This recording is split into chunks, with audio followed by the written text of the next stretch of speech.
The Styrian Grand Prix is almost upon us this week, and once again we're bringing you the all-important build-up to the weekend. Remember, if you, like 10,000 others, and a very big thank you for that, want to hit the subscribe button, you can to stay up to date with all of the important news and talking points from the world of F1 here with us at GPFans.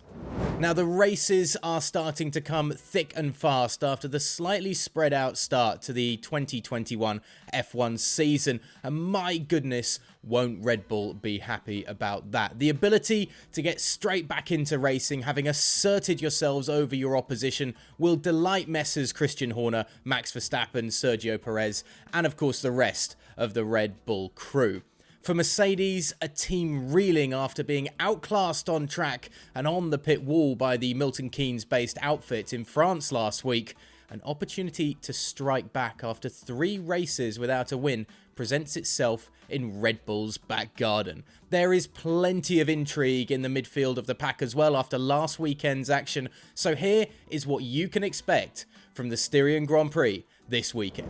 Red Bull will be looking to extend their winning streak. Given the performance of the RB16B at Paul Ricard last week, it is hard to come to the conclusion that anyone other than Red Bull will win the Styrian event. The car was fast in a straight line down the Mistral Straight, while still performing brilliantly through the twisting sectors at the beginning and end of the lap. With the long straights and high-speed sweepers, coupled with the slow hairpins, that should dampen Mercedes' spirit. Verstappen will surely be confident of extending his championship advantage over Lewis Hamilton. There will be an opportunity for Sergio Perez to perhaps show what he can do in a battle with Verstappen directly, with the short 8-corner track layout favouring tighter lap times. What's worse for Mercedes though is that this is the first of a double header at the Red Bull Ring, so the team will have to get the weekend off to a fast start. Talking of Mercedes, and expect Valtteri Bottas to come out fighting with a point to prove. We all heard Bottas' outburst on team radio last weekend, criticising the strategy given to him and unleashing frustration at not being allowed to follow what he believed was a perfect option for a switch of a pit stop plan. What was disappointing, however, was the Finn's flimsy defence of position against Verstappen when Mercedes needed him to battle the most. With such a strong statement of intent from Bottas, he must now attack this weekend hard in order to prove he is as strong on track as his words seem to portray. You can bet if a Red Bull attacks from behind, then there will be some robust defending from the 31-year-old.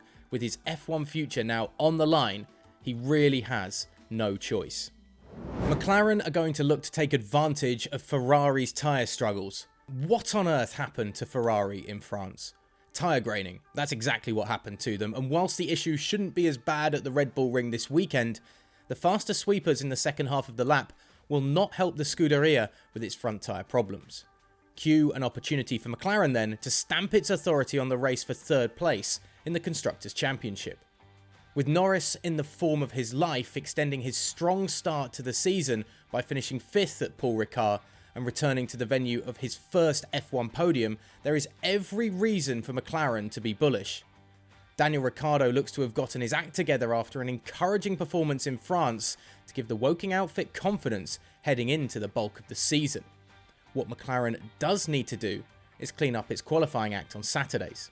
The issue for Ferrari is that the circuit is fairly straightforward to overtake at.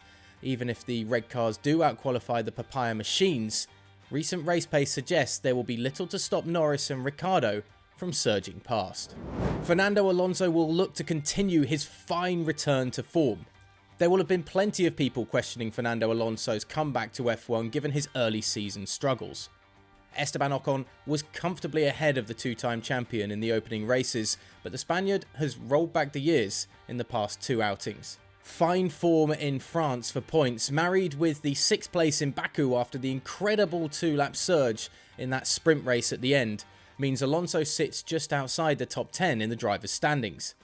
With the point and squirt nature of the Red Bull Ring, early weekend confidence should be easily attainable and set up another strong weekend for Alonso. The question though does remain to be asked given the inconsistencies from Alpine. Where does the team actually rank in performance terms to the rest of the midfield? And finally, always check the weather in Austria, because the weather forecast this weekend could flip the form books completely. The weather for the Styrian Grand Prix looks rather damp. In fact, it looks worse than damp. Thunderstorms are expected across the weekend, potentially nullifying all expectations pre-event. That doesn't necessarily mean, though, that we're going to be completely wrong with everything we've said before this. When the rain arrived during qualifying at this event last year, Hamilton blew away the competition to take pole by over a second, and will no doubt be crossing his fingers for a similar opportunity this weekend. We have seen the chaos rain can cause already this season, so perhaps a rare point scoring opportunity for Williams and Haas will prevent itself, especially if retirements play a part. Antonio Giovinazzi has historically run well in Spielberg, scoring on 2 visits of his 3 in F1. A top 10 for the Italian would be a great gift for Alfa Romeo, which celebrates its 111th birthday this weekend. So, will Ferrari bounce back after their miserable weekend in the French Grand Prix? And will Mercedes keep their cool on the track and on the pit wall and hand Red Bull some revenge for what happened a week ago? Let us know in the comments section below, and remember to hit that subscribe button to stay with us all season long here at GPFans.